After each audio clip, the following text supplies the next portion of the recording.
Hey everyone, Googy Morning. It's Googy Morning.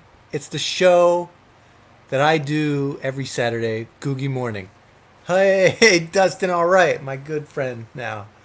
Thank you guys for being here. Today I'm doing an episode called The 2 Hour Joke. Something I've been experimenting with for quite a few years now is endurance based comedy. Comedy where I see how long I can go, and usually it ends with me upset or physically compromised. So I figured why not take the basic element of comedy, the joke, and stretch it to 2 hours live. I'm going to be in my warm living room wearing the classic stand up comedian black leather jacket uniform. And I'm going to take one joke and do it for 2 hours. It's going to be fun. I'm really looking forward to it. I got wet hair to keep my head cool. And, you know, just going to quickly go through the incentives. If you'd like to contribute to this show, you can get all these cool things in exchange for sending me and the staff here at Googie Morning a little bit of money. For $5, I'll send you an improvised song. For $7, I got a Klon and Vacation sticker duo that I can mail you. I have handmade postcards that I'll write you a little love note for $20. And then of course, much like the George Lucas talk show, if you send me $1,500, we're all gonna watch Scorsese's The Irishman together. It's gonna be The Irishman. And so I really hope that you enjoy today's show. If you want to send me gifs of audience members laughing uproariously that can show up on screen, or like someone doing a spit take, maybe with milk coming out of their nose because they're laughing so hard, that would be really big help. And it's going to be a lot like a marathon where I'm going to need little cups of water passed to me from the people I'm doing this for. It's an exchange, you see. So I'm going to go get ready, and I might explain a little bit up top of what's going on. There's not much else to explain. And then I'm going to tell a 2 hour joke on Googie Morning. Okay? All right. Let's hit it.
Check, check, check, check, check, check, check. Yeah, what's up? What's up? What's up? What's up? Yeah. Yeah, all right. Yeah, that's right. Yeah. Yeah, keep it going. Keep it going. Yeah. Yeah, that's right. Okay. All right. Yeah, yeah. We're getting into it now. Yeah. Yeah. Yeah, okay. Uh-huh. Yeah, I see you over there. I see you over there. Right there. Yeah, man. Yeah, okay. Yeah, what the hell is this? Let's get this the hell out of here. This is a, come on. What the hell? Yeah, yeah, that's right. Yep, okay. All right. All right. Yep, yep. Whoop. Ah! Okay, all right. Okay. All right. Okay. Yeah. Yeah. Yeah, that's right. Yeah, anything can happen. Okay. Ow. Ow. All right. Yeah. Yeah, what's up? What's up? Yeah. All right. Yeah, my name's Riley Soliner. I'm an endurance-based comedian living in New York City. Yeah, that's right. Give it up for New York. Yeah, okay. Yeah, I'm going to tell a 2-hour joke tonight.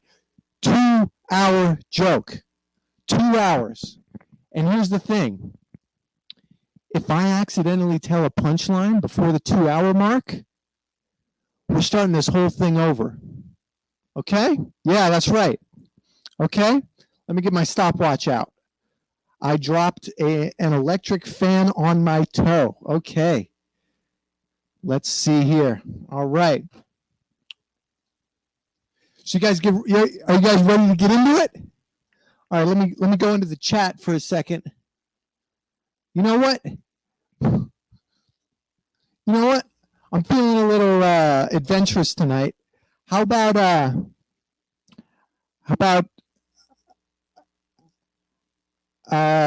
before I get into the 2-hour joke, I'm going to need a suggestion from the audience on what you want me to tell a 2-hour joke about. Okay? That's right. We're doing it improv style. I'm just going to go. What's my 2-hour joke going to be about? Come on. Let me hear you. Let me hear you. Yeah, thanks. Thank you, Alice. What's this 2-hour joke going to be about? The saw clown? Yeah, okay. All right, that's the first one I saw. Oh, shit. Okay, I just dropped my transmitter. All right, I think it still works. Fuck. Okay. All right, the 2-hour joke is going to be about the saw clown. So here we go. In 3, 2, 1. So you guys like the movies? Who here likes the movies? You guys like the movies?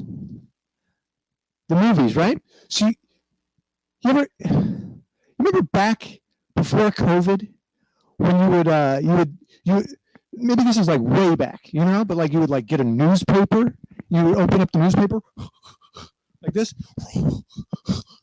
You're like fighting to open the news. You're in like a fight to open the newspaper. Like why? You're like opening the newspaper. It takes forever to open the newspaper, right? And you're like opening the newspaper, and you're like, okay, let's look for the page where all the movie times are. Like, right? And you're like flipping through the pages, right? And you're like looking for that page with the movies.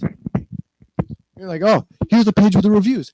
That's not what I'm looking for. It's like, oh yeah, okay, on the times. And then you're looking at all the times. You got to pick a movie. Do I want to see this one? Do I want to see that one? I want to see this one. Oh, look at that movie. Oh, look at that movie. You start looking at like, you look at back and forth at the reviews and then the times to see if the movie you want to see is good. You're like, oh, do I want to see that one? Oh, do I want to see that one? Oh, maybe I'll see that one. Oh, do I want to see that? And then you're flipping back and forth, and you're like running.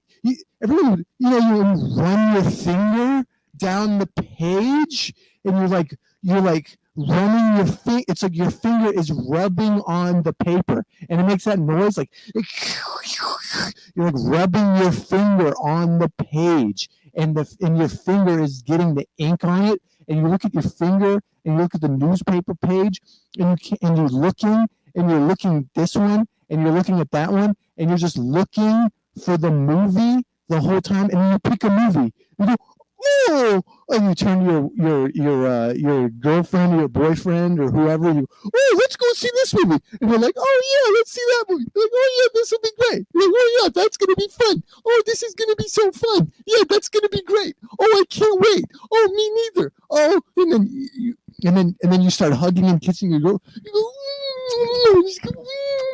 and you're having so much fun because you're kissing.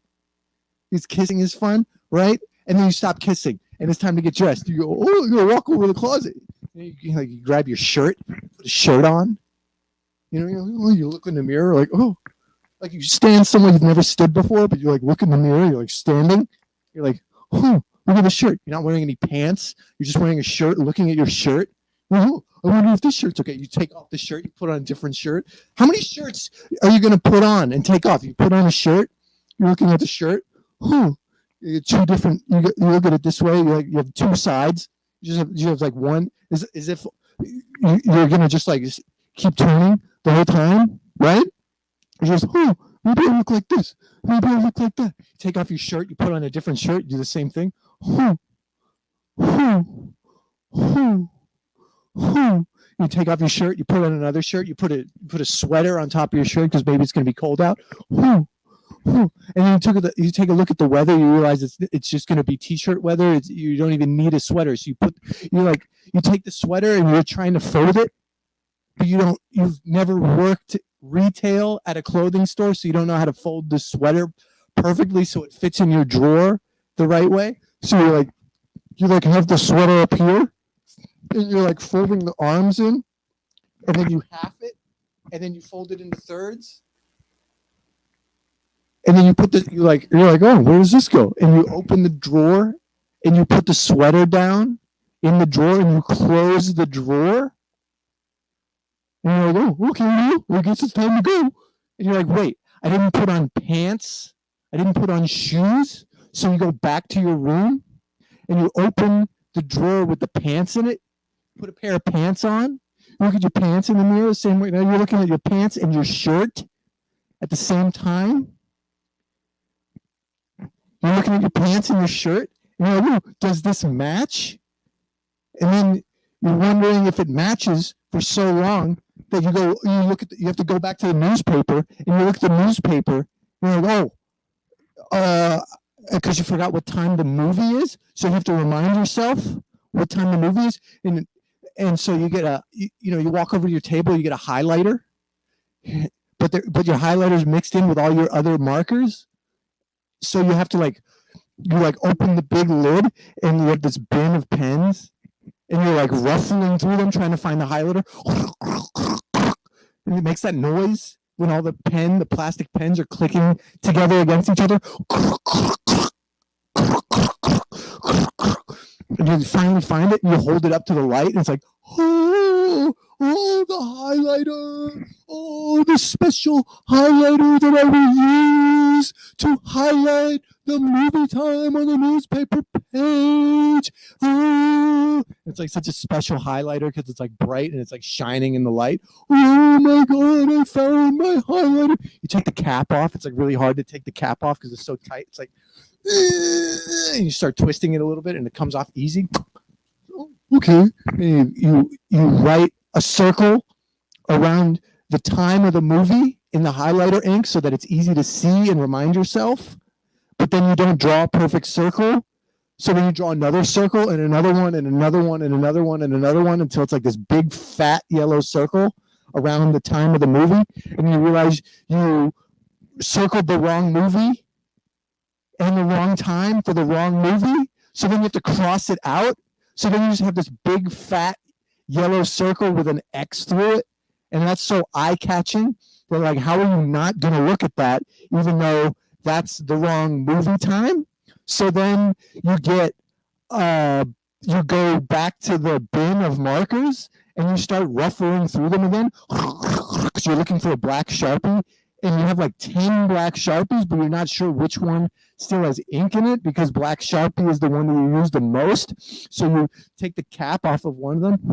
You're like, oh, I wonder if this one will work. And you try it on the black. You try the black Sharpie on the highlighter ink, but there's no ink in the Sharpie, so it just kind of makes like a smudge on the paper. So then you go, oh, well, maybe I could use this for something. But then you think, no, there's nothing I can use this for. This is a done Sharpie. So you put the cap on, and then you go into the kitchen and you step on the little thing that opens the lid to the garbage can, and you drop the Sharpie into the garbage can, and you take your foot away and it closes the garbage can, and you walk back over to the bin of Sharpies and other markers, and you ruffle through them to get another black Sharpie, and then you take the cap off, and you're like looking at it, and it's got one of those tips that is kind of rounded, so it's used, but you don't know if there's if it's totally out of ink. So then you go over the newspaper and you scratch it off, and luckily there's just enough ink on the in the pen so that you can black out the mistaken highlighter movie on the page. And then you walk back into the kitchen and you throw that Sharpie away because that was the last thing you were going to do with it, because it had just enough ink to do that. And then you walk back into the kitchen and you look at the newspaper page again, and you're looking at the newspaper page because you're looking for the movie that you want to see, and you find it, and you go, that's the one. I'm going to see this movie today. I'm going to buy 2 tickets to see this movie at this theater at this time. And you take your fingernail and you scratch a little bit of the paper on that movie time, so that you know that that's the one to highlight. You don't make the same mistake you made before. So then you take your Sharpie and you circle it, and you went, oh, wait a minute, I thought I was supposed to circle it in highlighter. Now it's circled in Sharpie. So then you take your highlighter and you highlight the Sharpie circle you did, and then it creates like kind of a smudged yellow highlight Sharpie ink mess on the page. And then you look at the tip of your highlighter, and your highlighter has Sharpie ink on it, and it's almost like you ruined your highlighter. So then you take a deep breath and you consider if this is actually something worth getting angry and annoyed about, or if this is just kind of something that happens. And then you realize, oh, I'm in a rush to get to the movie anyway, so that you put the cap on the highlighter and throw it in the bin, and throw the other Sharpie's already in the garbage, so that it's easy for you to just put the lid on the bin of pens. And then you go back to your room with all your clothes, and you take one more look in the mirror, see if your shirt and your pants match, and they do. So then you grab a pair of socks, and this is the worst, when you have socks and you can't find a sock that is stretchy enough. Every sock, you know this, because every sock is not stretchy enough. They're too stiff because they just came out of the dryer, and it dried all of the stretchiness out of the elastic. So you have to like sit down, and you like cross one leg over your other leg, and you're like trying to put a sock on, but you put it on and it breaks. It's brittle, like it's a piece of dry balsa wood. I know I'm not the only one this happens to. You put on your socks and you're like walking around, but it feels like you're walking around on like wood because your socks are so dry. I bought these socks, and then you start justifying yourself. Oh, I bought these socks 3 years ago. They shouldn't feel this dry, even though they've been in the dryer for 2 of the 3 years you've owned them, because your socks are so dry that they feel like wood, and the elastic has turned into wood, and it feels like you're wearing wood on your feet. And so you find your one pair of socks that is not turned into wood, and you put them on, and you go, oh. People are always doing that. They're always going, oh, right? When something relaxing happens, or something that takes the stress out of the situation, oh, and like the air goes from inside your lungs past your vocal cords out of your mouth to signify something relaxing happening. Oh, oh, and we call it a sigh. Why is it called a sigh? Anyway, so you're relaxed because you finally have your socks on, and then you go looking for your shoes, right? Well, who's looking for their shoes, right? I think I spend about 10 hours a day looking for my shoes. Oh, where are my shoes? Oh, my shoes? Oh, could those be my shoes? I never know where I left my shoes. Oh, did I leave my shoes in the washing machine? Oh, maybe my shoes are on the bookshelf. Oh, are my shoes in the garage? Oh, are my shoes in my wireless router? Oh, are my shoes in the closet? And of course, yeah, they're always the last place you look, right? So of course, your shoes are on the windowsill because you left them there because yesterday you were playing soccer in the rain. So you grab your shoes and they're not wet anymore because the sun hit the shoes. The sun's heat rays hit your shoes and evaporated the water out of them. So you put your shoes on and you do that thing where you're like stepping in them. You're like stepping up and down, trying to make sure if these shoes still fit, even though it's only been a day and you haven't had a growth spurt like this since you were a child. So you're like, oh yeah, I think I like these shoes. I think I could step around in them. I think I could walk to the movie theater in these shoes. So then you tie them, and you take the two laces and you stretch them out so that they're straight, even though you know that you're going to tie them into a knot.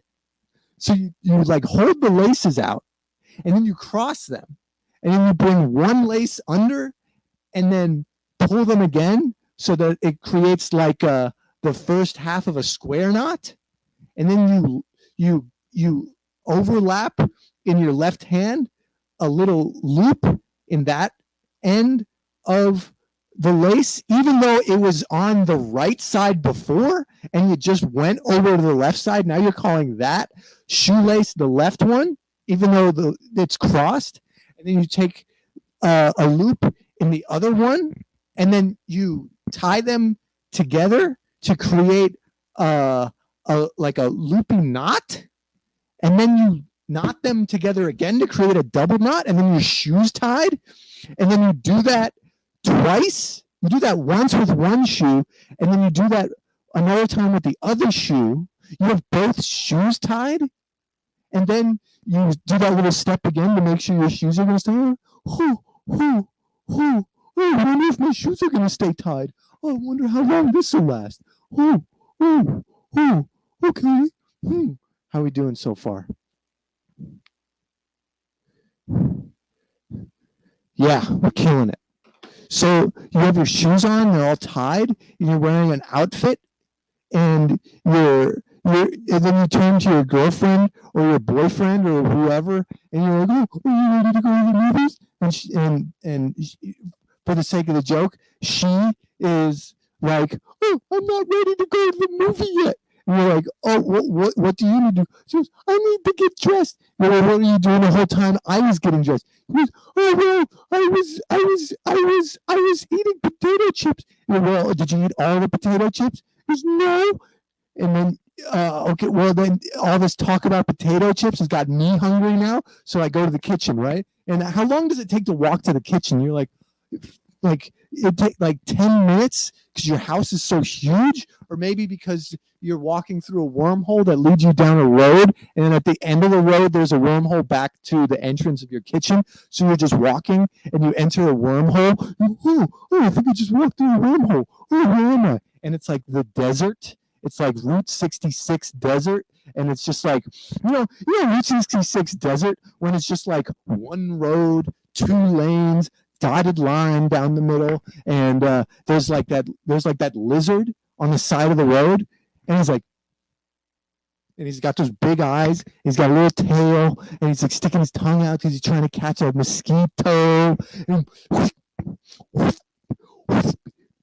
you walk past this lizard and you say something stupid like, "Oh, hey, how's it going, lizard?" Lizard doesn't say anything because he's a lizard, and so you get mad at the lizard for not saying anything, even though you know that the lizard can't speak because it's an animal from a different part of the animal kingdom than human beings like you or I. And so the lizard he does that thing to bring moisture to his eyeballs. He like licks his eye, and then you try to lick your eye. You can't do it because you don't have a tongue that long, and so you just keep walking because you got a movie to go to. You can't get upset about a fucking lizard today. Okay, I don't have time for that. So you keep walking, and then you're walking down Route 66, and your shoes start to melt because it's so hot on the ground, and you're doing that thing where it's like every step you have to like lift your leg off. You have to like scrape your shoe rubber off of the road. So you keep walking, and you get sweaty. You're like, oh, and you have like that pit stain under your armpits, and there's like sweat all down your shirt, and you're like walking, and you keep walking, and you see a tumbleweed cross, and it like you see that. Have you ever noticed how tumbleweeds, they don't roll like wheels? They roll like tumbleweeds. They don't roll like wheels. They roll like they roll like this, and it's pathetic. And I know you know what I'm talking about, but they go like. It's like off rhythm. It's like how do you how how how does a tumbleweed even roll if it's not totally round, and it has different sticks that they're like sticks and branches, and it really it's you know, and you start to think like, well, maybe the word tumbleweed makes sense because it's not actually, it's if it were a weed that were that rolled better, perhaps it would have a different name, but because it is tumbling down the road, it is a tumbleweed. That is not a punchline, by the way. I was, you know how sometimes you get close to telling a punchline, but then you don't, to save yourself from having to start over. That's a situation that I think many of us have been in before. And so you're walking down Route 66, and your shoes are melting, and your shirt is sweaty, and your whole body is drenched in sweat, and there's no water around, and then you see a canteen on the ground, and you open it up, and it's like hard to open because it's got like one of those, it's got a cap like a child lock on a medicine, like on a Tylenol bottle, but it's a canteen. So you're thinking like, well, what kind of person would I'll read that later, but you think like, what kind of person would want their child to not drink water? And then but you're too thirsty to think of that type of person, so then you press down and then twist the cap to open it, and you can hear the water inside the canteen. You know that sound of water? It's like slosh, slosh, slosh. And then so you're getting ready to drink the water. You know when you're so anticipatory of drinking water that you're like literally licking your lips. You're like, oh boy, I can't wait to drink this water. You might even say out loud something like, water. So then you take the canteen, and you're worried about like whose mouth touched it before yours. So you're just going to hold it up, and you're not going to touch your lips to the mouth part of the canteen. So then you tip it, and it's sand, and sand gets all over your face, and some of it gets in your mouth, and you go because sand is dry and water is wet, and you were expecting a wet water to be poured in your mouth, but it's sand. So now you're walking around with a wet shirt, dry mouth, melted shoes, wooden socks, lizard still licking his eyeball.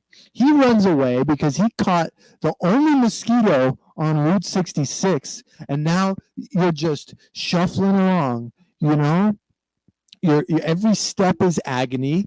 Every single grain of sand that was in the canteen is now on your face, and every bit of sweat that is on your shirt is now evaporating, much like how the water evaporated off of your shoes on the windowsill. And you're like, I just wanted to go to the kitchen. How do I get to the kitchen? And just then a portal opens up in front of you. It's a portal to the wormhole that leads to the entrance of your kitchen. So then you walk through it, and all of a sudden you're back in your kitchen. And then you look behind you, and your girlfriend is like, aren't you gonna, didn't you want some chips? What took you so long? And you're like, did that even happen? When you're not even sure if something happened, and so you don't want to say anything to raise some kind of unnecessary suspicion, and you don't know if you've been stuck on Route 66 for the past hour and a half, or if that all took place in a blink of an eye. And so you walk into the kitchen, right? You're like, oh, maybe I'll find something to eat in the kitchen, right? When you open the fridge and you don't even want anything in the fridge, but you opened it anyway, and you're looking at there. It's like that old Sunny D commercial. And what do they always have in the fridge in the Sunny D commercial? Purple stuff. What happened to all the other colors of stuff in the fridge? I have every color of stuff in my fridge. I look in the fridge. This is literally me every time I go to the fridge. I walk into the kitchen, right? On a typical day when there's no wormhole, I walk into the kitchen.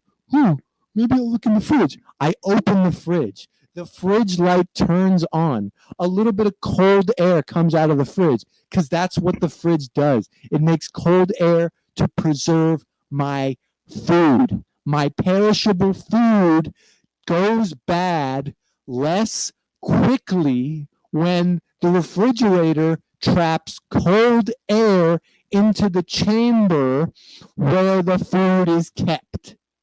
Simple as that. But the cold air comes out when you open the door to the fridge. The little light turns on, and I'm looking at the fridge. I have to put my hand up like this because there's so many colors of things that I have to shield my eyes from the light refracted off of all of the different colored things in my fridge. I'm looking, oh, purple stuff, oh, orange stuff, oh, red stuff, oh, brown stuff, oh, yellow stuff, oh, green stuff, oh, blue stuff, oh, white stuff, oh, silver stuff, oh, black stuff, oh, gray stuff, oh, pale yellow stuff, oh, bright blue stuff, oh, clear stuff, oh, maroon stuff, oh, pink stuff, oh, shiny stuff, oh, striped stuff, oh, dotted stuff. And by the time I decide that I don't even want anything in the fridge, all of the cold air has left the fridge. So then I have to close the door to the fridge to make sure that more cold air gets in there because I don't want all of the different colored items in my fridge to go bad. So then I turn around and look at the shelf where there's dry goods, and they're called dry goods. What? Who decided that they would be called dry goods? Just because they are both dry and good? That somehow means that they're dry goods? I'd like to go to the meeting. I really wish I were a fly on the wall for the meeting between all of the executives that came together and decided to call dry goods dry goods. I'm guessing this probably took place in like 1890, right? Maybe in like like one of those buildings in New York, on 42nd Street before Times Square became like Times Square as we all knew it. Back when there was like livestock running around in Times Square, and in one of those buildings, it was made out of wood, right? So everyone's like knocking on the door. Duck, duck, duck. There's no doorbell, right? there isn't even a regular bell where you can just pull the string. Everyone just has to knock on the door. Duck, duck, duck. And the secretary, she's typing on like on a typewriter. Tick, tick, tick, tick, tick, tick, tick, tick, tick, tick, tick. And these guys, they all knock on the door, right? Duck, duck, duck. And the receptionist, she goes, "Who is that?" And then the guy goes, "Oh, but we're here for the meeting where we're all gonna decide what dry food items that are good are going to be called. And she goes, all right, can I have a name? And these guys always have weird names. All these guys in the 1890s, they all had names like, okay, so the first guy, he comes to the door, like, oh yeah, my name is Herbert Dubin, right? And this, and the secretary, she's always like, they all do this, right? They all look at their clipboard and then they run their finger down the list of names.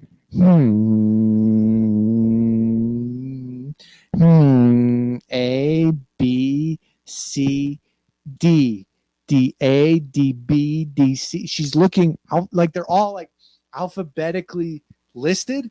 And there's so many names. There's like pages and pages and pages of names. But finally she gets to D-O, D-O-O. And there's only one D-O-O name on the list. It's Herbert Dub. It's Dubin, comma, Herbert. She's like, Mr. Dubin, you may go to the room. And then he opens the door. He's had his ear to the closed door the whole time, and it was hard to put his ear close to the door because they're all wearing those hats. So, and then Herbert Dubin walks in, right? And he's wearing a brown suit, brown shoes, brown tie, yellow shirt, brown hat. He's got no hair. His head is shaped like an egg. He's got bug eyes. He's got a mustache that looks fake. He's got one long hair coming out of his chin, and it's sharp. It's like he can use it as a letter opener when he gets letters in the mail. And so he walks in. He goes, "Yes, I'm Herbert Dubin. I'm here for the meeting." And she goes, "Oh, okay. Well, they just started. You won't be late." Riley. Yeah. We have something happening in the chat. Everyone thinks you had a punchline. What? Where? You're the dry goods. Oh. I hate to tell you this. Start it up. Play the video. Play the fucking video. Play the video.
Yeah, that's right.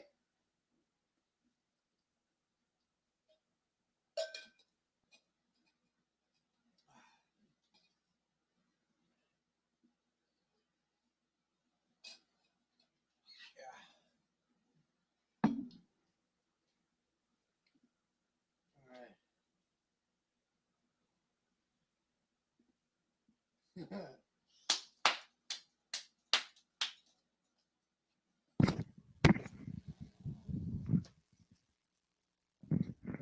How's everybody doing tonight?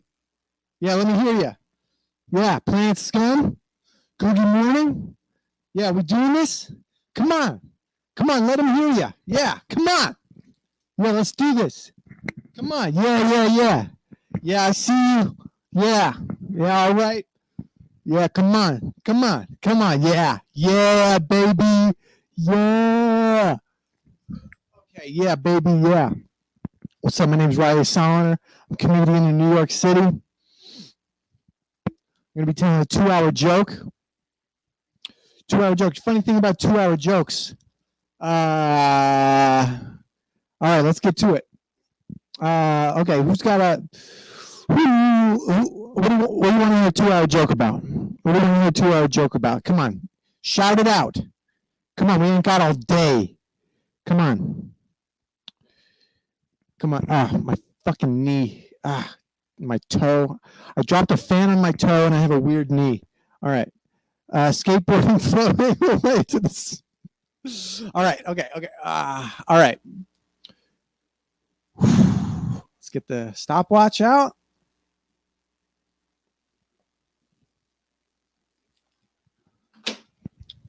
So I was on Instagram. I pressed that little magnifying glass. You know when you're just like sitting down on Instagram, you're like on the couch, you're like slouching over, you're like on your phone. Swipe, swipe. Oh, you keep swiping up. It's like showing you all these different tiles of different. Like who here sees skateboarding clips in their Instagram stories, or not stories in their Instagram Discover? You see little clips of skateboarding, right? You see one guy, he's like, "Oh, I'm gonna jump over this thing. Oh, and I did it." And you go to another clip, it's like, "Oh, I'm gonna grind on this rail. Oh, I did it." You see a third clip, it's like, "Oh, I'm gonna jump down this big cliff. Oh no!" And he lands on his ass. Did you see those things? So I saw this clip the other day, and it was unlike anything I'd ever seen before. I'll tell you why. You think it's going to be a normal clip, right? You know your normal clip. Maybe the guy, he's got his board in his hand and he starts running. You know these guys with all the skateboards, they run weird. They're like, "Why are you running like that? Is there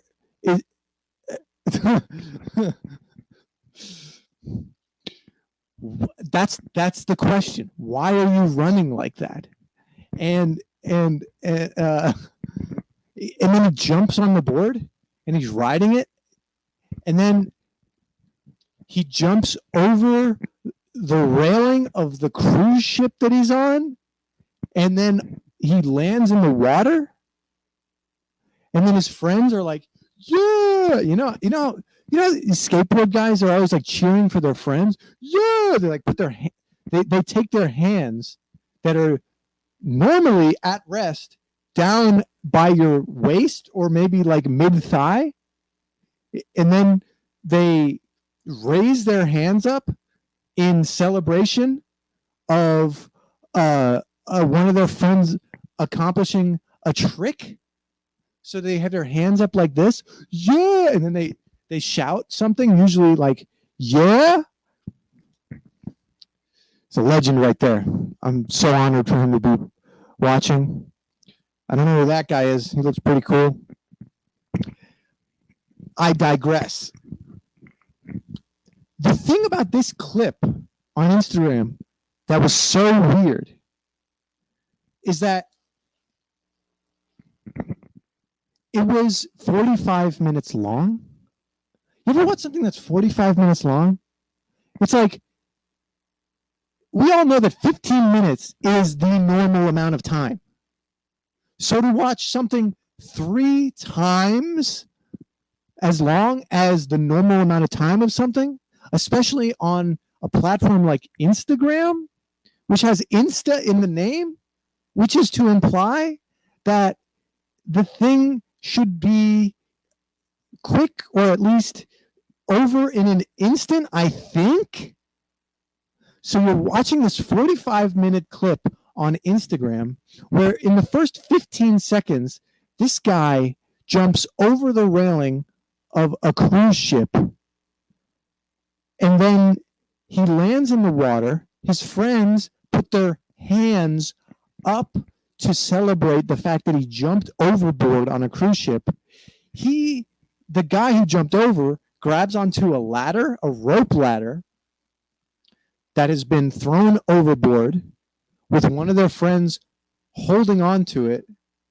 This guy climbs the ladder back onto the ship, but he leaves his skateboard in the water, and the rest of this 45-minute long video is just watching this skateboard bob along in the water. Have you ever seen something bob in the water?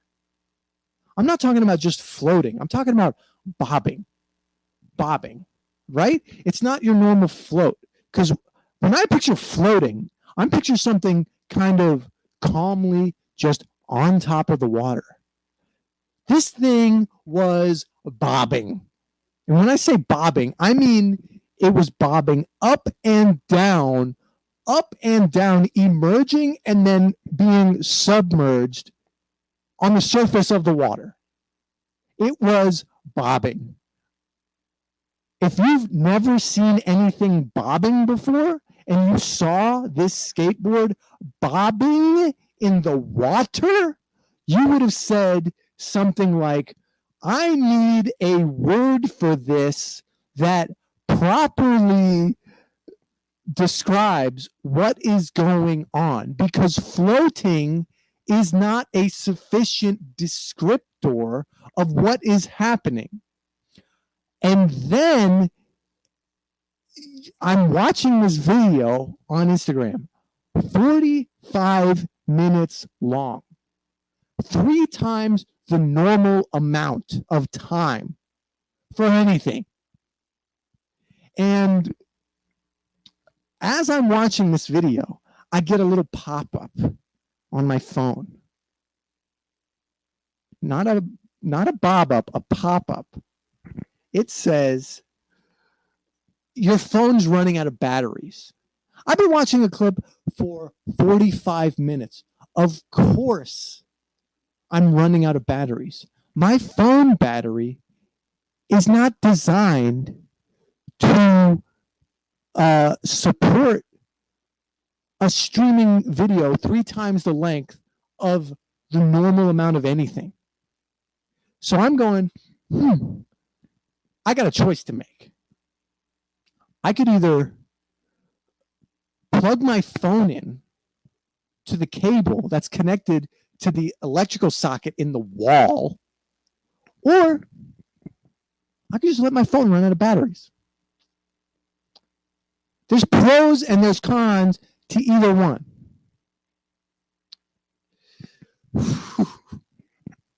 There's pros and there's cons.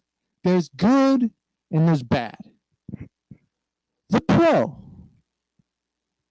to plugging in my phone and charging it, I could keep watching this video, this skateboard bobbing in the water. The con, pretty much the same thing. I'm going to be stuck here with my ass on this couch with these pillows soaking up my ass sweat. My back is killing me. My ass hurts.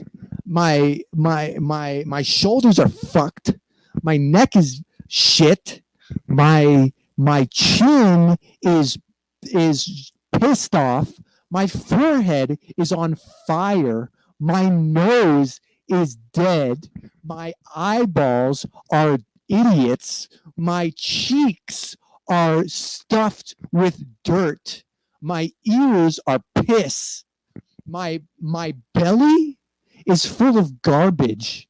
My lungs are trapped in this rib cage. My rib cage is made out of milk. My ass hurts. My knees are sucking the life out of me. My toes have so much piss on them because I missed the toilet and I pissed on my toes. My feet hurt. My hands are gone. My thumb is a piece of shit. I'm sitting here like, I gotta get off my ass. I'm not plugging my phone in. So then I weigh the pros and cons of leaving my phone not plugged in. The pro, my phone dies. Now what's up with that? My phone is dead? My phone is dead? Was my phone alive to begin with? What am I gonna throw a funeral for my phone? Can you imagine the first ever? I'd like to be in the room for the first ever phone funeral. Can you imagine the pitch meeting? that all the executives had when they decided that phone funerals were going to become this thing that everyone does every second of their lives? Phone funerals. You've been to a phone funeral, right? You walk in, right? It's usually if it's a Christian phone funeral, you're walking in and there's like an organist and he's like brum brum brum brum brum brum brum brum brum brum brum, and he turns around, and as he turns around his neck is so old that it makes a sound like an old door. It's like this. It's like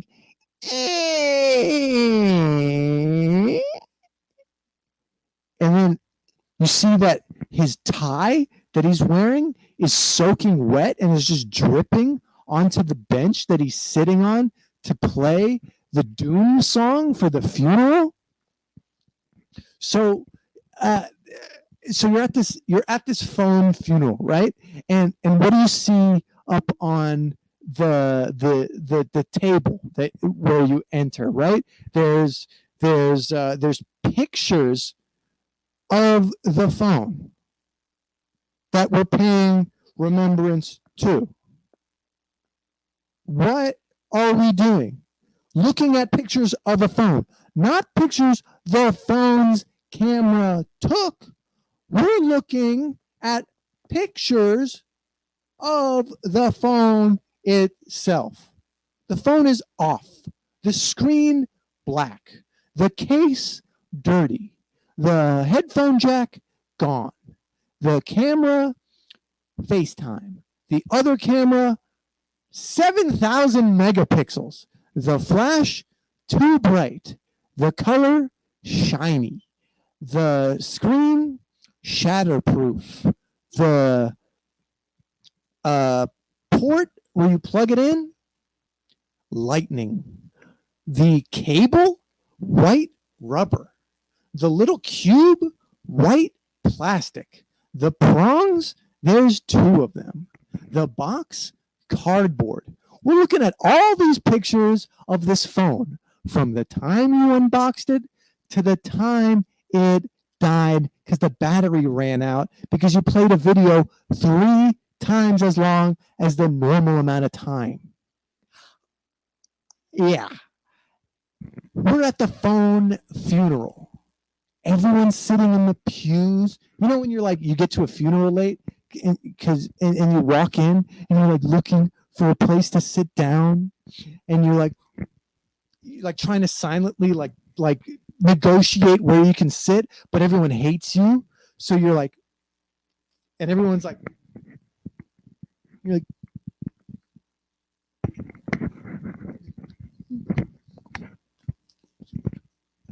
you're like pointing up at the crucifix on the wall, even though you don't believe in Jesus as your Lord and Savior.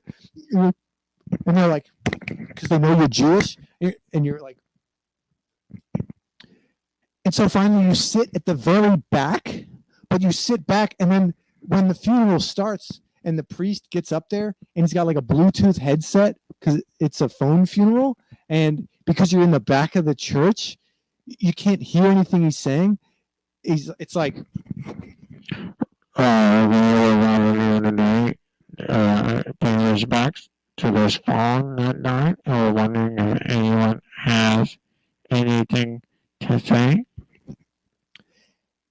And you're feeling overcome with emotion because phones have become such a vital part of our modern lives that you just decide without even preparing that you're going to get up and say something.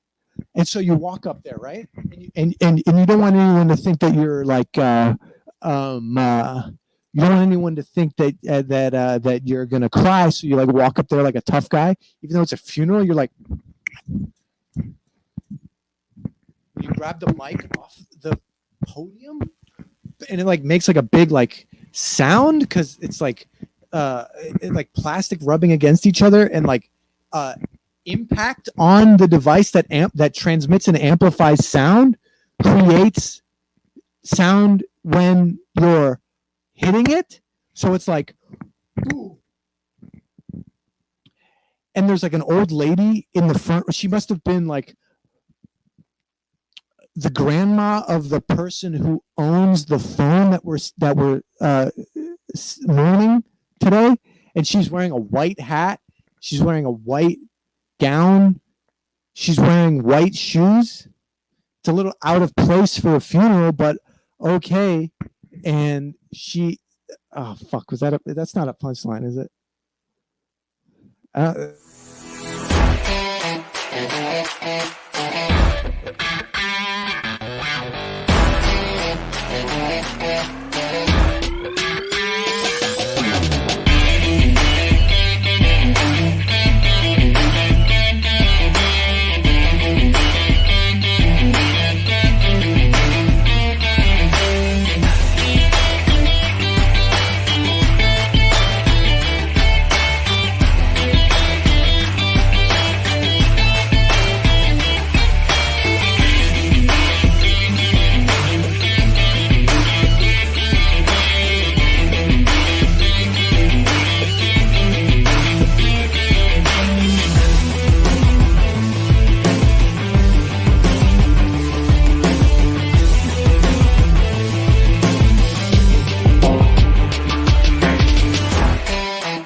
What's up, PlanetScum? Let me hear you. Let me hear you. Let me hear you. What's up? What's up? What's up? What's up? Yeah, yeah, yeah.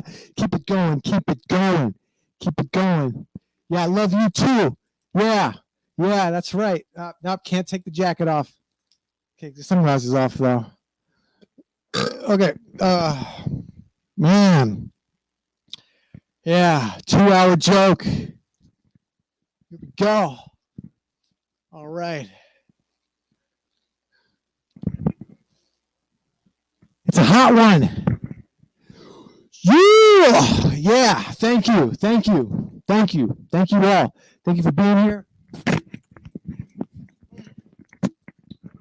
All right. Got my best leather jacket on. Put on jeans for today's show. Can't see. Got some jeans on. My hip hurts. My body hurts. Okay. We're going to do this. Yeah, before I get started, if this show makes you feel any kind of way, you got a little extra money to spend on entertainment, homegrown, independent comedy that's going directly to the artists and the people helping the artists produce the shows that you see, you can donate to PlanetScum.live. Especially if you like this show, you can donate directly to PlanetScum. I mean, you can donate directly to Googy Morning by hitting that drop-down menu, selecting Googy Morning when you go to the donate page, the contribution page on PlanetScum.live. I'll send you a song, I'll send you stickers, I'll send you a postcard, or we watch The Irishman together. Yeah. 2-hour joke. Okay. I really got to make sure that I do not tell a punchline before the 2-hour mark. All right. I need a suggestion of anything at all for this joke. It's 2-hour joke. Boom, boom, boom. What's it gonna be? What are we gonna tell a 2-hour joke about? Irishman. Okay.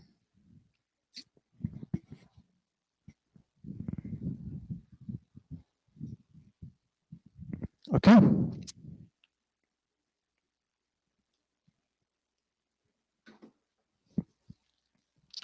know what's really got me pissed off? And I mean, really fucking mad, really upset. I mean, I think about this and I get angry. I'm like upset. I'm mad. I'm furious. I'm inconsolably consumed with rage when I think about this. And you might be wondering, well, why not just don't think about it? It's because this is something that's in my face 24/7, 365 for the past, I want to say 10 years. This is the only thing I've been thinking about for 10 years straight. So, yeah, I think I'm allowed to explain why I am so fucking mad. Okay? The Irishman. Have you heard about this movie? Martin Scorsese, Robert De Niro, Al Pacino, Joe Pesci, Sebastian Maniscalco, Action Bronson. Is John Turturro in this movie? Maybe. He's in a lot of movies. But I'm telling you, it's not even the movie itself that has me so angry.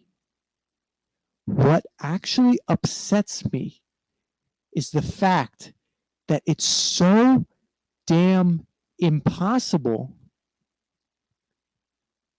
to see this movie in theaters.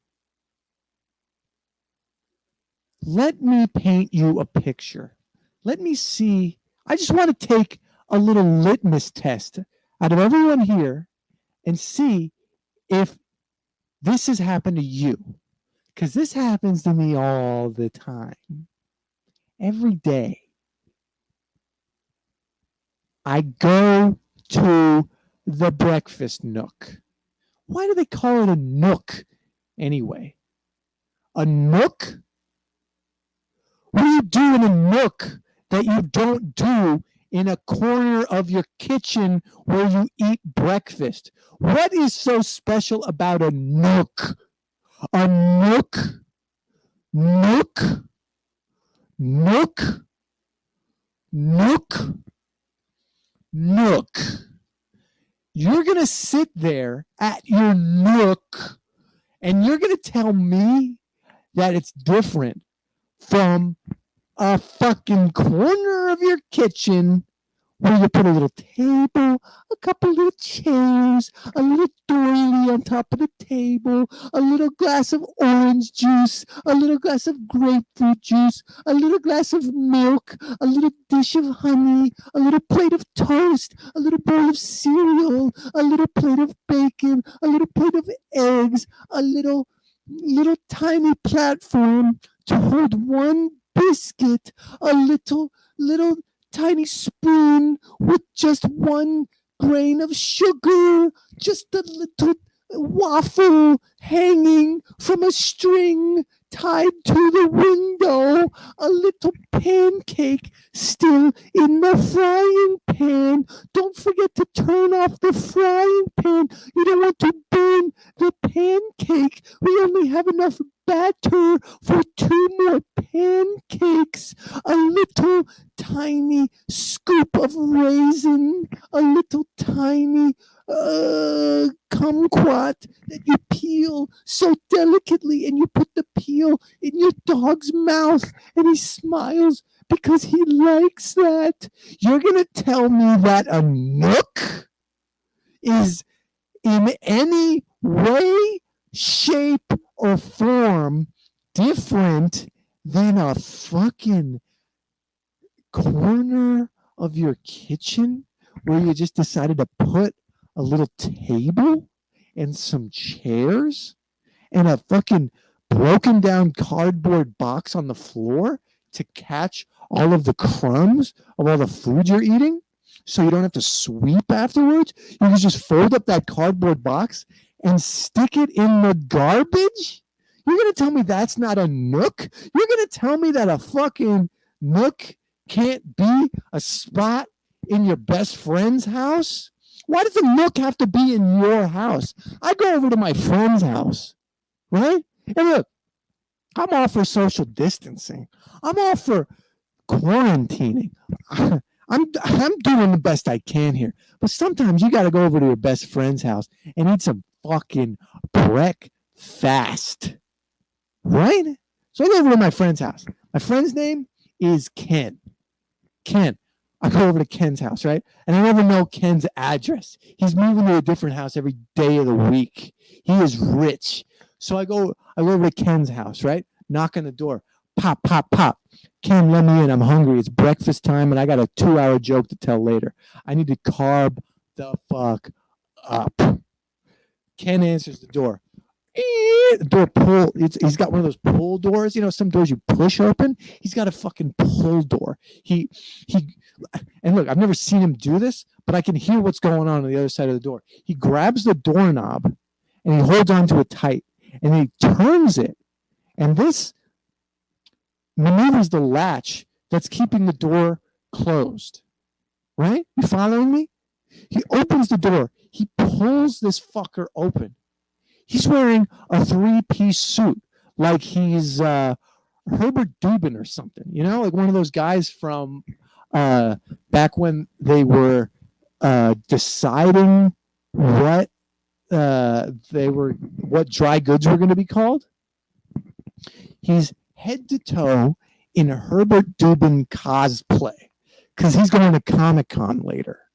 I'm going, look, good job on the cosplay, but I got to eat. And I know you have the best breakfast area in your kitchen in town, not a nook. I'm not looking for a fucking nook. I'm looking for a breakfast area. And he goes, say no more. Riley, come on in. But take off your shoes. Take off your shoes? Look, my shoes, and I'm proud of this, my shoes are fused to the skin of my feet because the melting rubber soaked through my wooden socks hit my skin and immediately turned into glue. That glue, it ain't coming off. So if you got some kind of machete, maybe some kind of laser sword, you want to cut my fucking feet off and sew them on after we're done with breakfast, be my guest.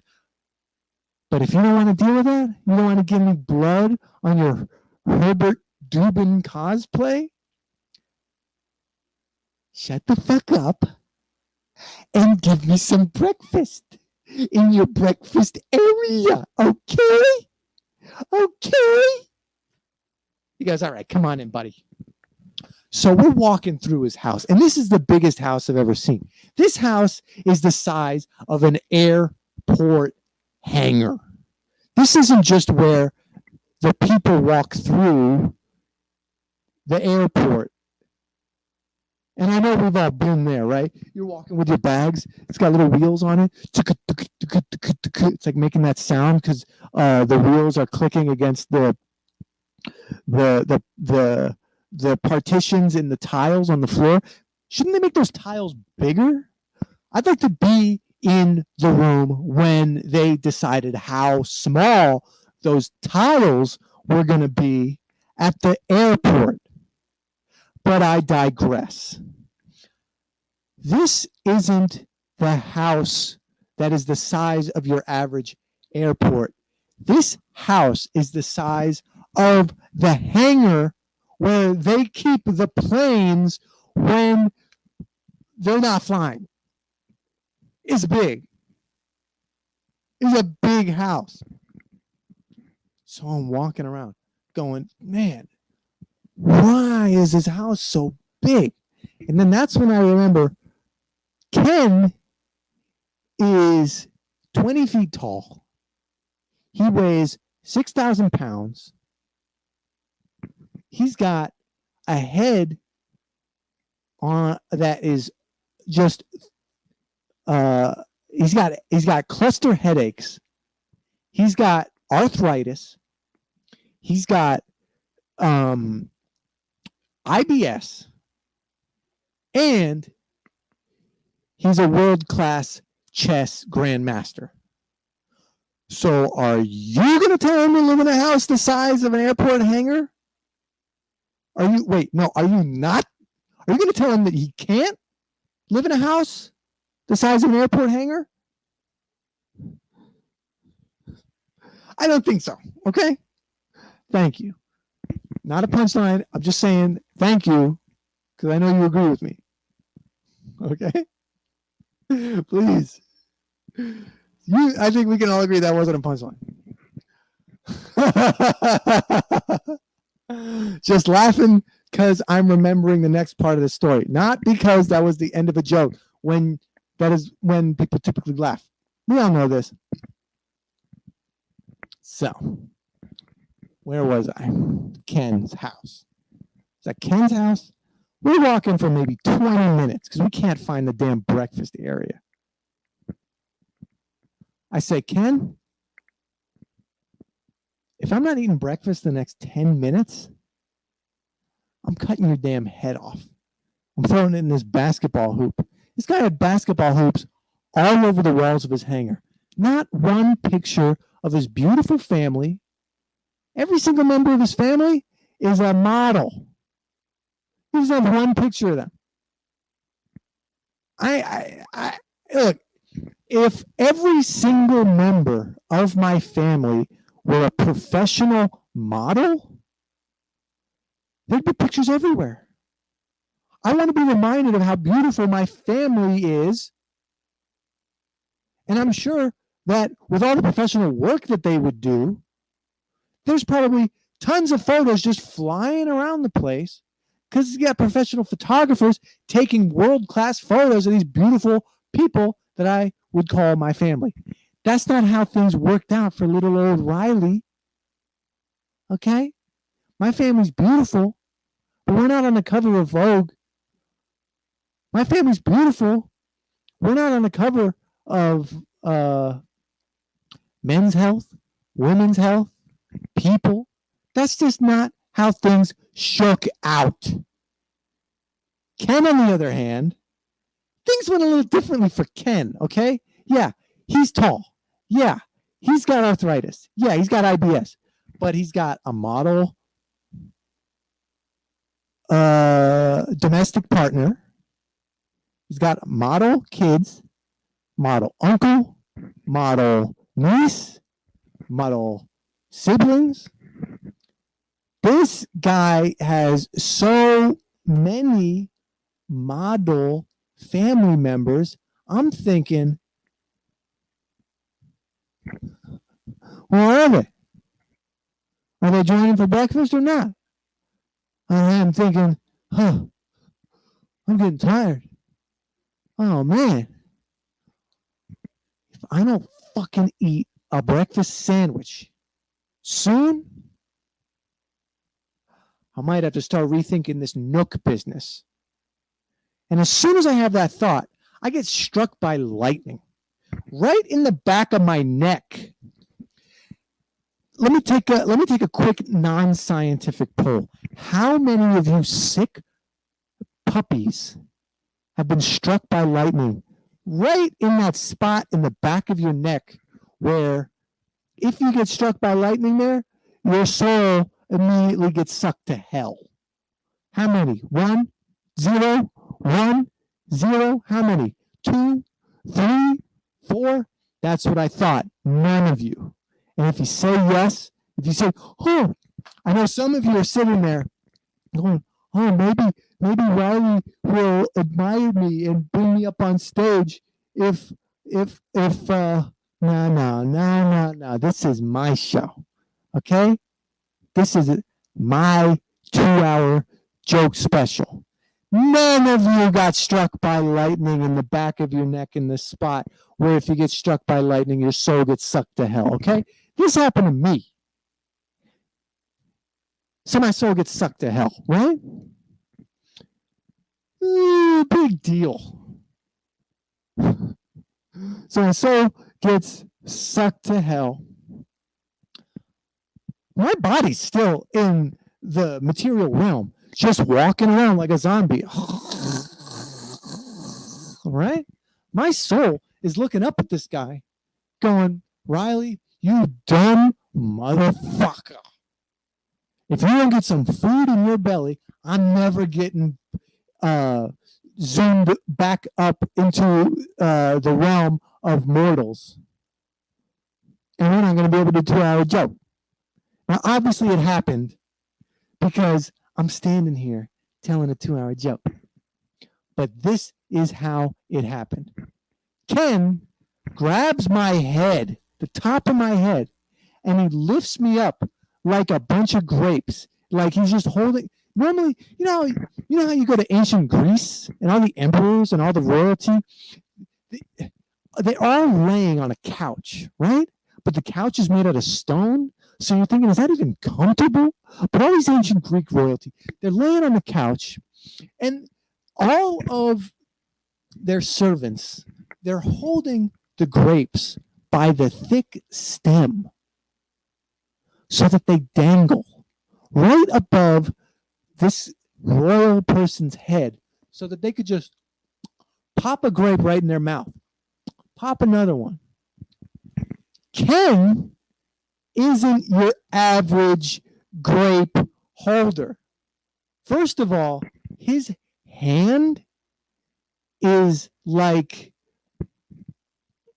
it's the size of a pizza pie. Okay? It's a personal pizza pie, but that's still bigger than an average human hand. He plops this pizza hand on top of my head and lifts it up like it's a grape, and the rest of my body is the bunch of grapes and stem. Normally, you'd lift a bunch of grapes by the stem. He's lifting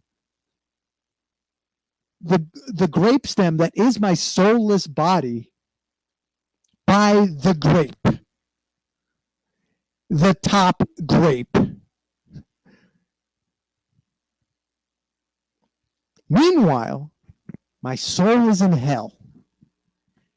You know when you go to hell and all the devils start walking up? They have these red pajamas on. They got their pitchforks. They got their horns. They got their tails. They got goatees. They got pointy teeth. They got yellow eyes. They got red skin. They got all these devils these days. They got like man buns, you know. And they come up. You will now pay for the sins that you committed when you were a mortal. And my soul's down there going like, whoa, not so fast.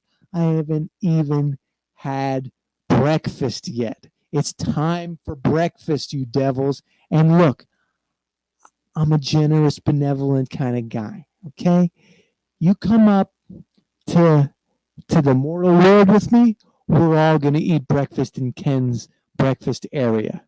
And they go, is it a nook? I go, no, it's not a nook, okay? This breakfast area is just a table, chairs, plates, and food. And maybe a pitcher with some grapefruit juice in it. And maybe a glass with some Coca-Cola, if you like drinking Coca-Cola in the morning. And maybe a bowl of cereal, if you're into that kind of thing. And we got milk. We got all the non-dairy milks. We got almond milk. We got oat milk. We got coconut milk. We got soy milk. We got rice milk. And we also have sweetened versions of all of those non-dairy milks. We have sweetened vanilla-flavored versions of all those milk. I'm willing to bet if we go up there right now to the mortal world, Ken's going to have chocolate flavored sweetened versions of all of those non-dairy milks, plus 2% milk, plus 1% milk, plus heavy cream, plus half and half, plus lactate, plus kefir, plus eggs. Eggs don't go in the milk, but the devils don't know that. So, just like that, me, my soul, and the devils go back up to the mortal world. How? Take the stairs. No big deal. I've been running lately. You guys been running? It's nice out. Go for a run. Stairs, a little bit of a different exercise, but my legs never felt better, except for my hip, which really hurts, and my knee, which is fucked, and my ankles, which are powder, and my calves, which are paper, and my thighs, which are goop, and my pelvis, which is steel. My ass is aluminum foil. So we're walking up the stairs. You know, when you're walking up the stairs, you start getting like a little bit of like he's breathing a little heavy. And I'm breathing, and these devils are breathing. Right? And then I fart because I'm taking in so much air that suddenly goes down through my digestive system. And then I fart. Right? And you know when you fart, you don't want to admit that you farted. You're like, oh, that wasn't me. But these devils are so close behind me, and they're just like right down there that they're like walking through my fart, and they're going, "Oh, Riley, that fart smelled really bad." I go, "Yeah, yeah, okay." You know when you try to say something and you got nothing to say because it's just true. Like when a devil calls you out for how bad your fart smells, and you just kind of have to be like, "Yeah, well, yeah, I kind of, yeah, yeah, you know, I think that, yeah, I think, yeah, well, you know, I kind of, well, you know, yeah. And the devils are like, are you going to say anything? Or are you just going to, and I'm like, oh, yeah, yeah. And I'm like, you know, when you're embarrassed and you feel like you have to cover your tracks, even though, there's no reason to be embarrassed at all. So you're just kind of like, yeah. And then it kind of turns into like this self-aware thing where you're not even embarrassed anymore, but you're more just kind of keeping up with it to make it seem like you're a regular person that should be embarrassed about that kind of thing. So you're just kind of like, yeah, well, and then, yeah, well, yeah, okay,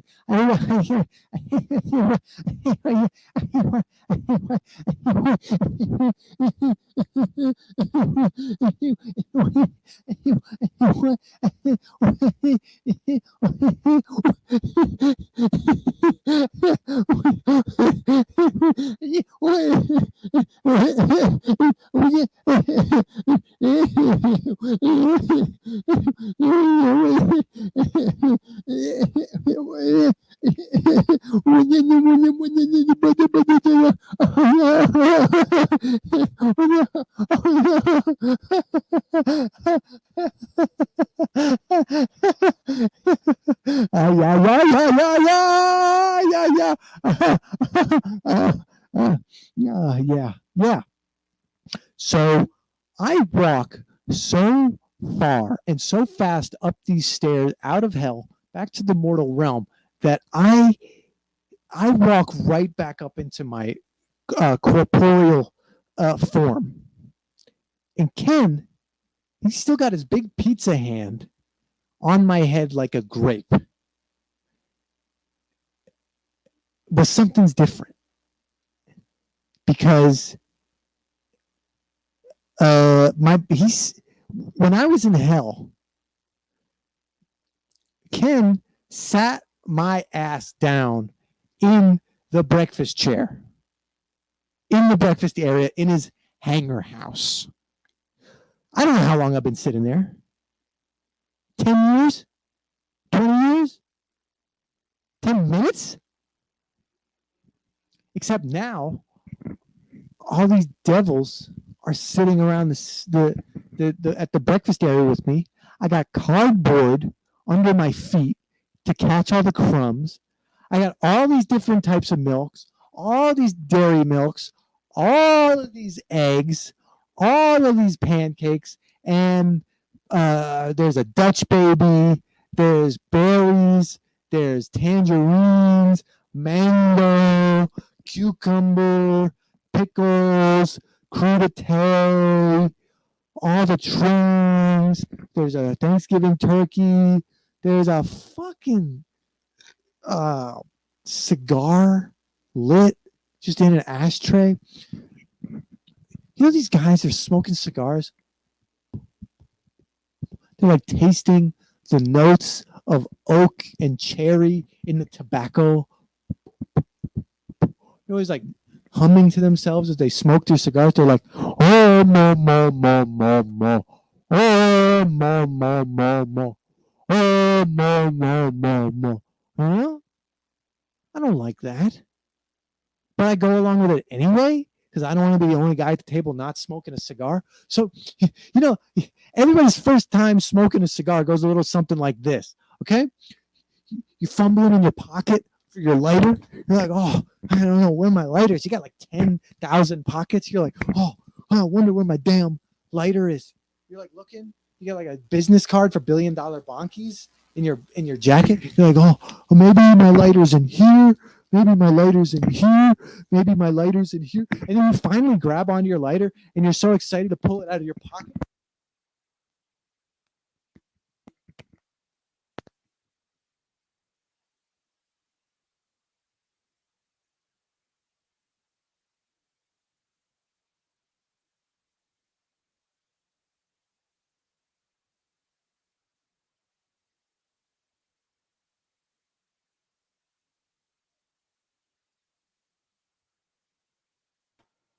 And Riley, you might have turned off your mic. There you go. Cool. Thank you. You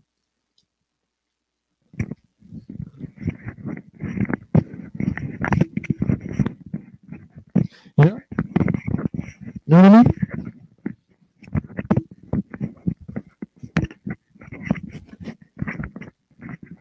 Hello? Right?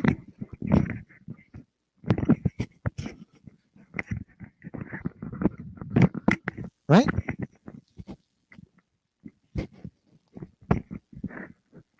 Right?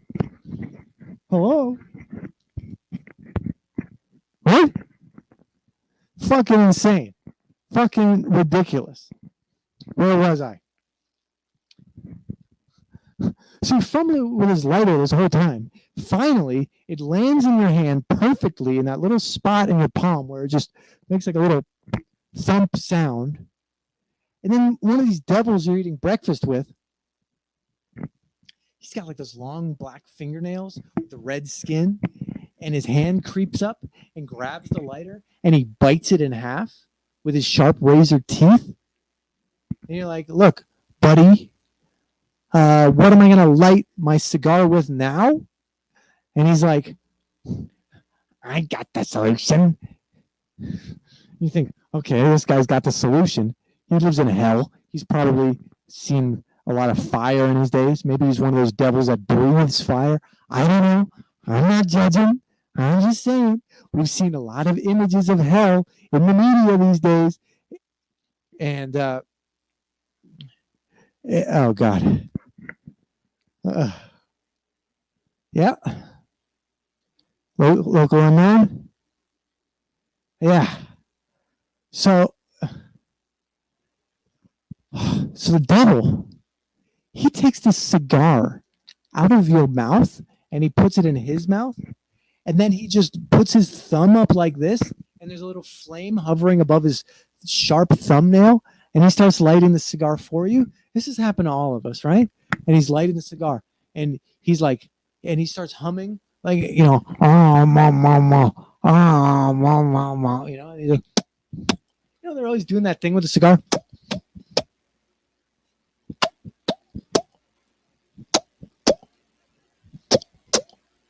And he's noting and he's like remarking on the notes of cherry and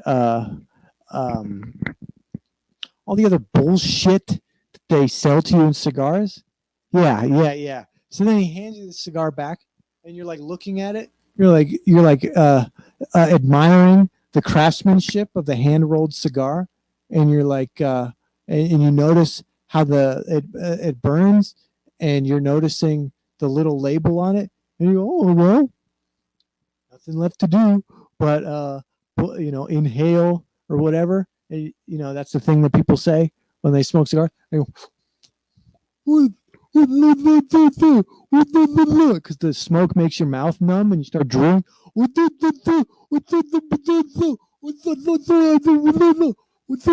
it's like a table. It's like a round breakfast table. You got all this food on the table, and there's cigar smoke everywhere. And it's like 8 or 9 devils from hell. Ken, who's 6,000 feet tall, and me, all smoking cigars.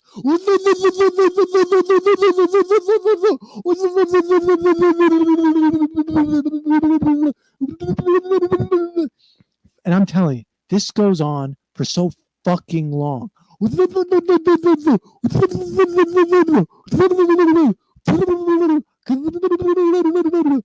The food's getting cold. The little rabbits from the garden are coming in through the doggy door. They're eating all of the green vegetables on the table. None of us can stop. Like we're like looking in each other's eyes, wondering when this is going to stop.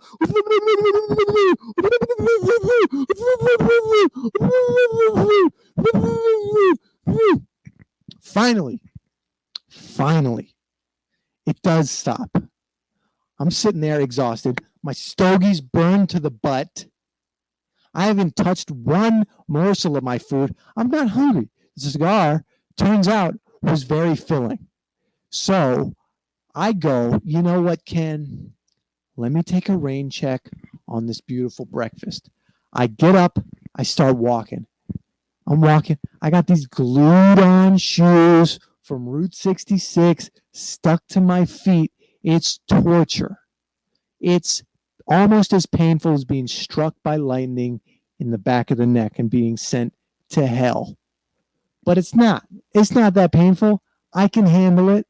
I'm a New Yorker. I'm walking in these melted shoes back to my place. I look at my front door, take the key out of my pocket, and put the key. You know when you put your key in the front door? So loud, right? You take it out. You try again. Let's see if I can make it a little quieter. Okay, it's still the morning.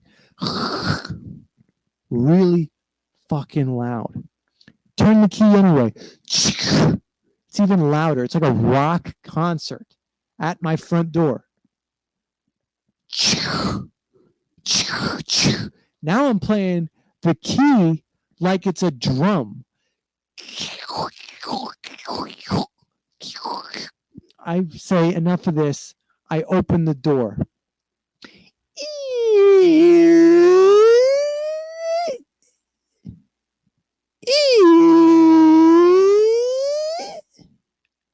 Why is the door so loud?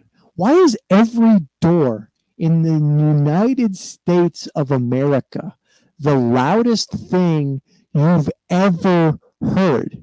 Shouldn't somebody be doing something about loud doors?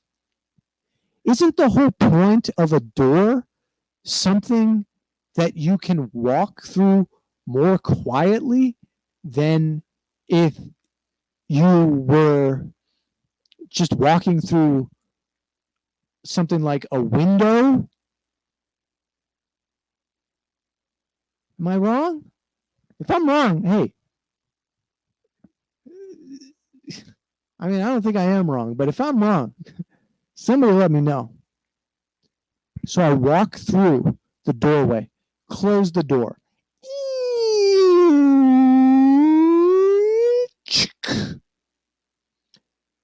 Thank God that's over with. I don't have to deal with the door anymore today.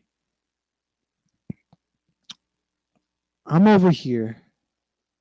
I'm looking at my computer screen. It's lighting up like I got hacked or something.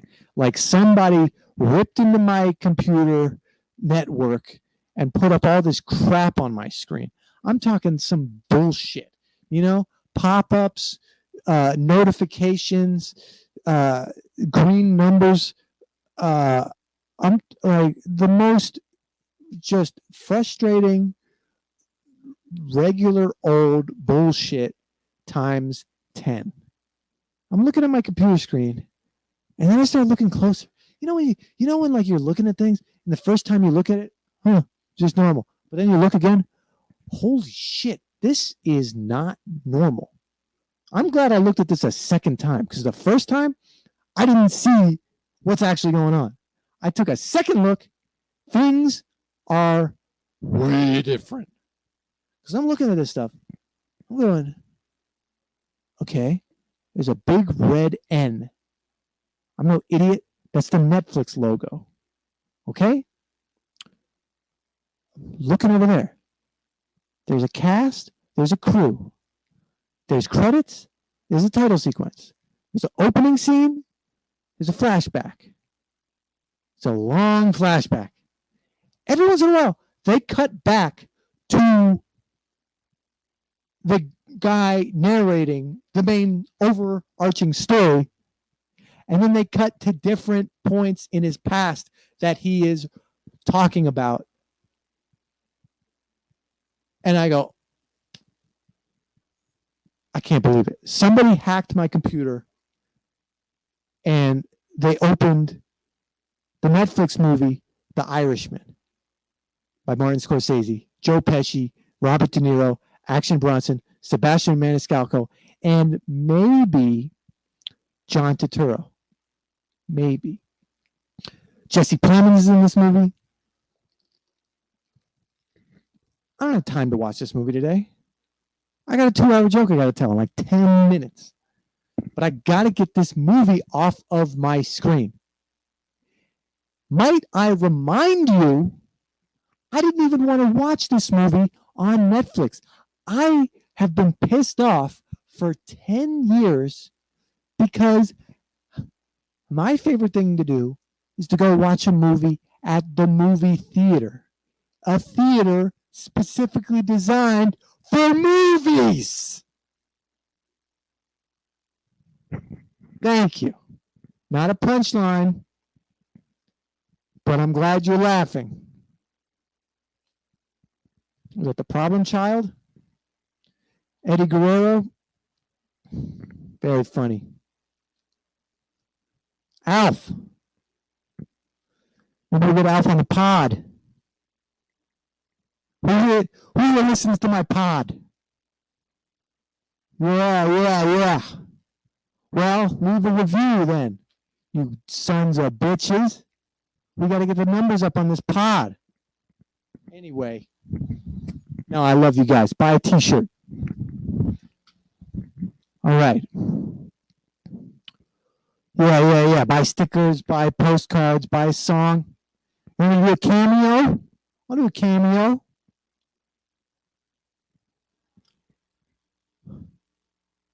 I want things to be like they used to be. Is that so much to ask? I don't think I'm asking for a lot here. I just want things to go back to the way they were.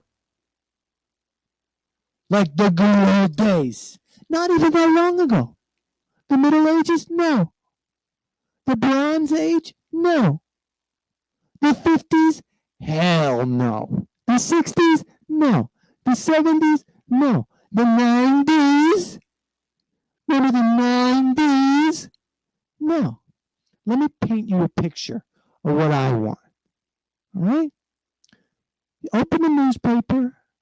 Takes you 5 seconds to open the newspaper. Why? Because it doesn't have that many pages. Newspapers these days, they got so many fucking pages. The thing weighs 20 pounds. It's got so much ink on it, it's soaking wet. There's so many pictures in this thing. If this newspaper were a computer file, it would be like 60 gigs. It stinks like shit. Smells like ass. There's green lines coming up off the newspaper because it smells so fucking bad. Smells like eggs. Smells like skunk. Smells like ass. I'm looking at this newspaper going, something's got to give. Open the fucking newspaper. It's like 3 pages maximum. Remember the days when the newspaper was 3 pages large? Open the newspaper. You put your finger down on the page with the movie times. And every time you put your finger down, it's a good movie. You could look at that thing with your eyes closed. You could look at that thing with your eyes closed. You following me? You could look at that thing with your eyes closed. And you could still see a good movie time.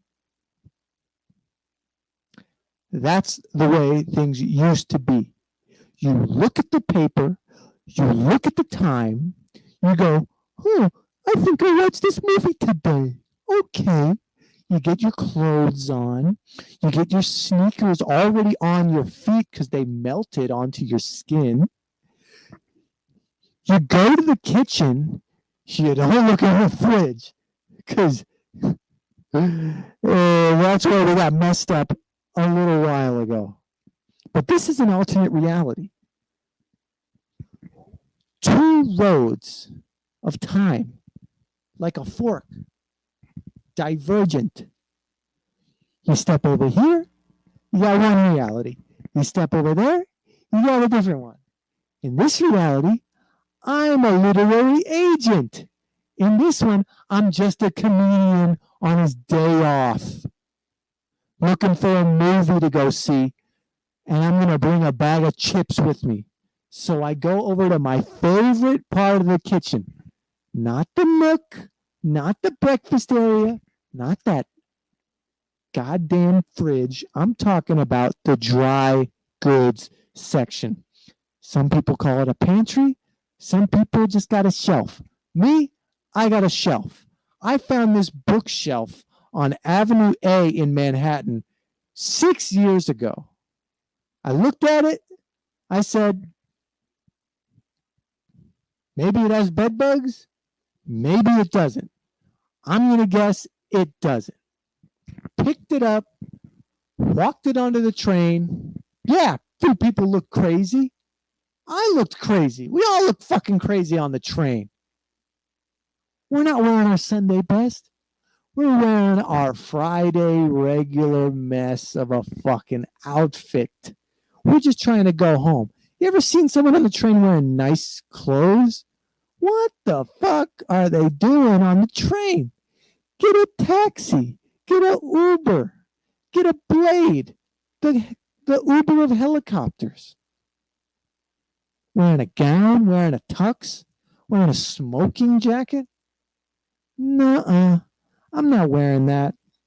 I'm wearing a t-shirt, jeans, underwear, socks, shoes, maybe a hat, maybe a watch, maybe I got some stuff in my pockets. That's it. I take this shelf home, put some books on it. A few years later, I'm living in a different apartment. I'm looking at this shelf going, you know what? Let's put it in the kitchen. This is where the dry goods go now. So every once in a while, when I'm feeling a little like I got to treat myself, I got a bag of chips on this shelf. That's right. Chips are dry goods.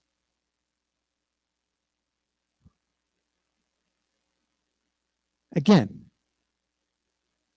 life isn't like this anymore. I'm trying to paint a picture of what I want to go back to. When guys were guys, girls were girls, movies played on the big screen, people kicked ass, my knees had cartilage, my hip wasn't piss, my elbows weren't fuck, my neck was one piece, my jaw was solid as a rock. My teeth were made out of brick. My nose was gold. My eye was a satellite. My ear was a bat. You know what I'm saying? Things used to be different. Not like they are now. You try to go to the movies now, people go like this. Put the mask on, you know? The little mask. It's a mask. It doesn't even look like a mask. It looks like a postage stamp with string on it. It just covers their lips. If they move their mouth at all, it goes in their mouth. They got these masks so small that it's just a postage stamp with dental floss. And they go, hee, hee, hee. They stand on the other side of the plate glass window and they just laugh at me because I'm trying to see a movie. What the fuck does this even mean? Is this offensive? Is this horribly offensive to somebody and I'm doing something that I don't even know that I shouldn't be doing? If I am, I apologize. That wasn't my intention. I'm just trying to tell you what happened when I went to the movie theater in these COVID times. I'm looking at my ass in the mirror. I'm looking at my ass in the mirror. It's gone. There's no ass. It's like if I were a drawing. You know how people draw? They're like, oh, put a little marking there. I'll put a little marking there. Oh, I'll put a little marking there. Pretty soon I got a whole drawing. And then they take the eraser and they just erase the ass off. It's not even like I have a small ass. It's like there's no ass. What do I do with that? How do I sit down now at the movie theater without an ass? Oh, does that count as a punchline? I really hope not. I don't think it does. Okay. Cool. Riley, you're all clear. Keep going. Thank you. Okay, let's do a time check. Almost halfway there, baby. Or not. I don't know. Okay.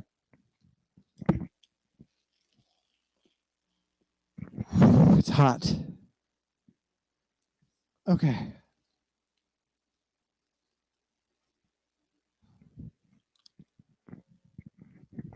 I'm just trying to ask a question, a simple question, you know? If you can't go to the movies anymore, you can't go and see The Irishman the way it was supposed to be seen? How mad do you think Martin Scorsese was when he was striking that deal between the movie theaters and Netflix? I'll paint you a little picture. I think it went something like this. Martin Scorsese's in his $1 billion Volkswagen Jetta, right?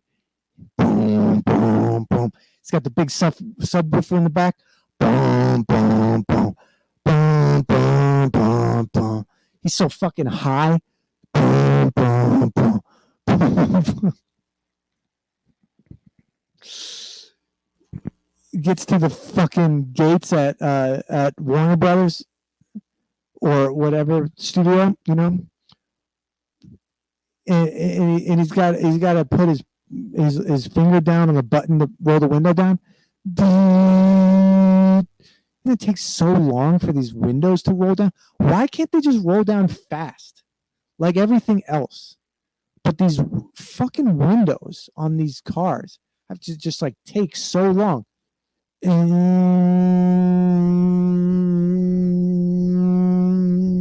then it makes like a little beep at the end. Beep.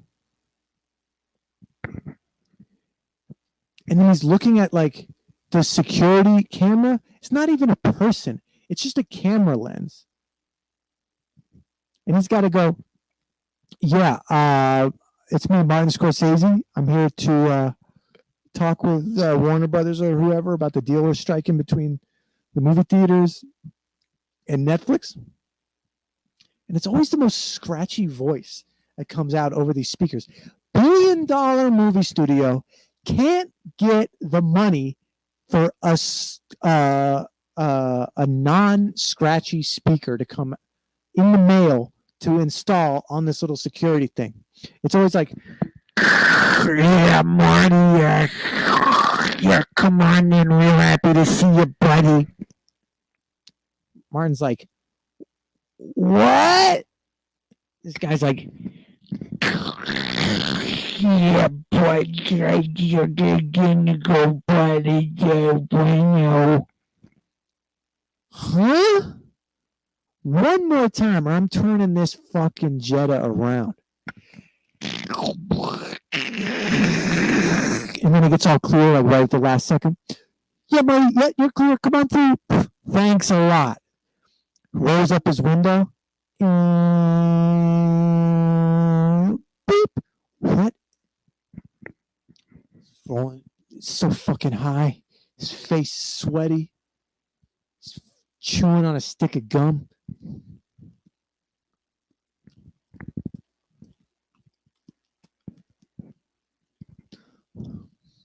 He's like jamming out to the music.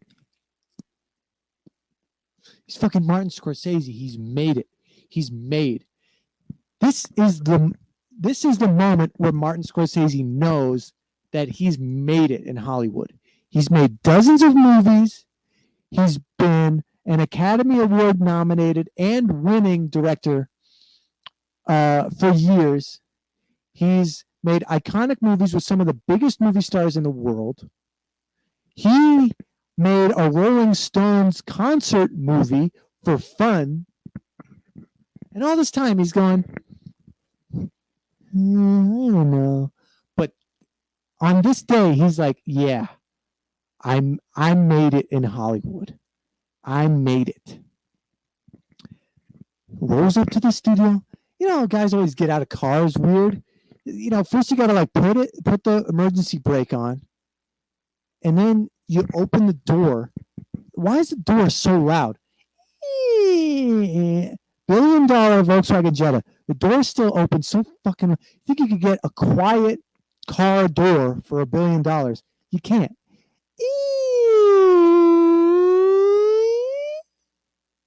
Smells like shit in this parking lot.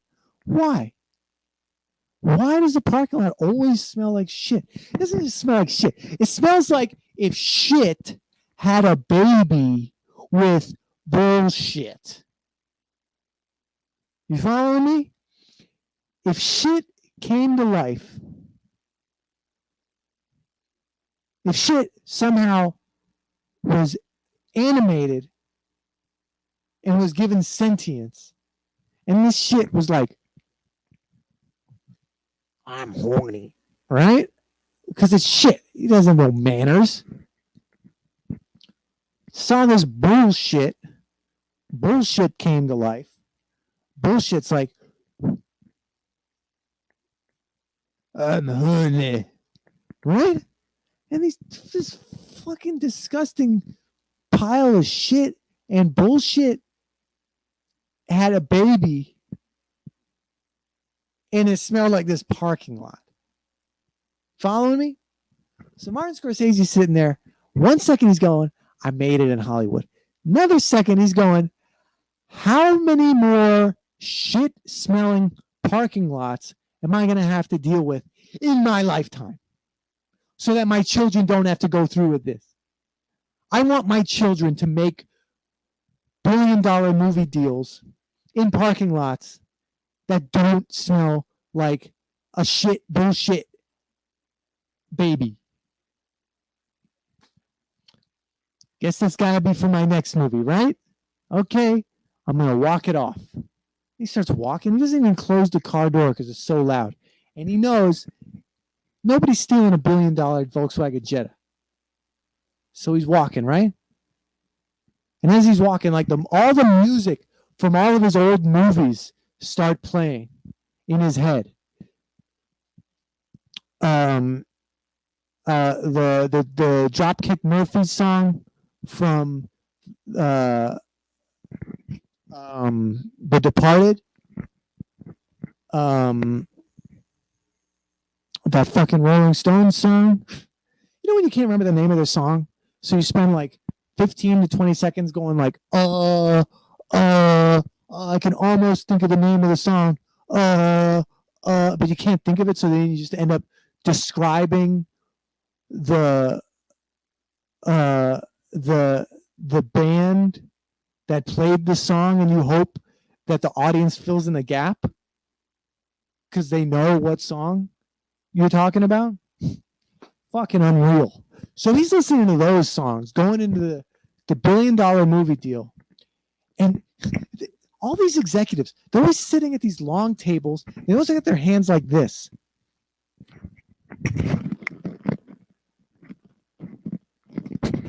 They're always touching their lips with their index.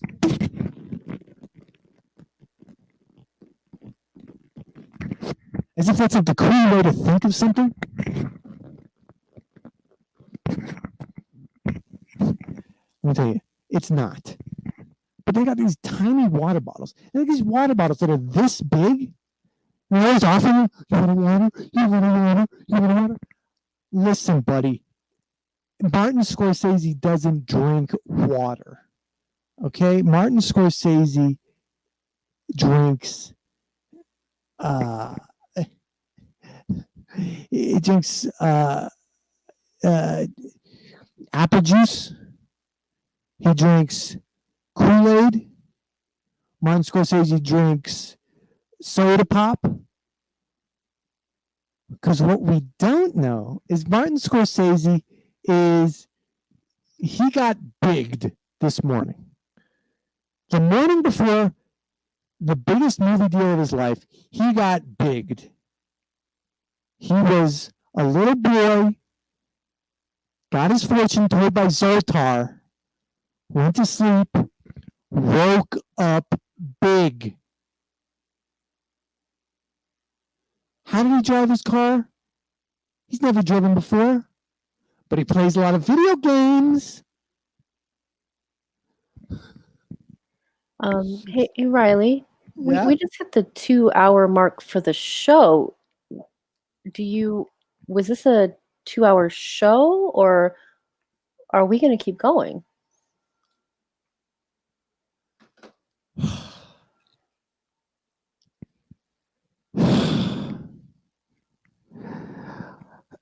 You know when you are at an impasse, you have like a moral dilemma because you said you were going to tell a 2-hour joke, but then the 2-hour joke got restarted a couple times. So, but you wanted to keep the show to 2 hours.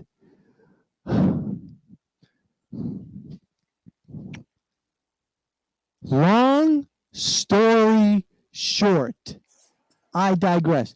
What was this joke about? The Irishman? Let me tell you something.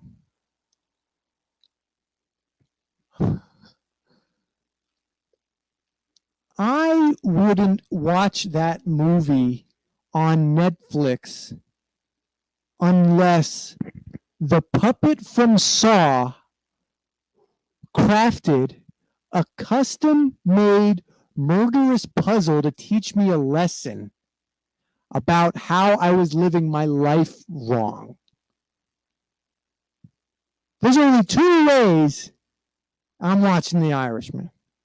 Either you send me $1,500 and we watch it together, or the guy from Saw makes me watch the movie with a big old knife hanging above my head. And if I don't watch the movie and enjoy it, he's cutting the string, holding that knife to the ceiling. The knife drops, pokes me in the head, tumbles down, stabs me in the foot, in the shoe that melted onto my skin. And I say, I saw. I didn't saw. Who saw that coming? Thank you.